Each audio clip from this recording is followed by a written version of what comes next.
આ દુપટ્ટો રહેવાનો છે એપ્લિક વર્ક ઉપરનો,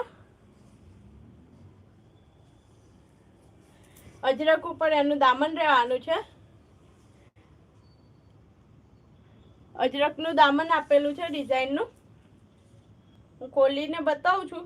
દુપટ્ટો પણ ફૂલ સાઈઝનો આપેલો છે, એટલો ફૂલ છે કે તમારે આનું પણ ટોપ કરાવવું હોય ને તો આરામથી કરાવી શકો છો. ને એ એવું નહીં કે ખાલી ડબલ એક્સેલ 3XL સુધીના, તમારે છે ને 5 થી 6XL સુધીના બહેનોને કરાવવું હોય ને ટોપ તો તમે આરામથી કરાવી શકો છો. એટલું ફૂલ દુપટ્ટો આપેલો છે. લેન્થ અને પનો દુપટ્ટાનો ફૂલ રહેવાનો છે. જો લુક તમે જુઓ કેટલું સુપર લુક આપે છે. ઓફિસની મીટિંગમાં પહેરવું હોય, તમારે અહીંયા ક્યાંય બહાર આવવા જવામાં પહેરવું છે, કેરી કરવું છે, નાના મોટા ફંક્શનમાં કેરી કરવું છે, જેમ કે કિટી પાર્ટી છે યા બર્થડે પાર્ટીમાં સિમ્પલ લુક જોઈતું હોય ને તો બેસ્ટ ઓપ્શન છે. લુક તમે જો કેટલું સુપર અને રીચ લુક રહેવાનું છે. આ એનો લાસ્ટ બ્લેક કલર, આમાં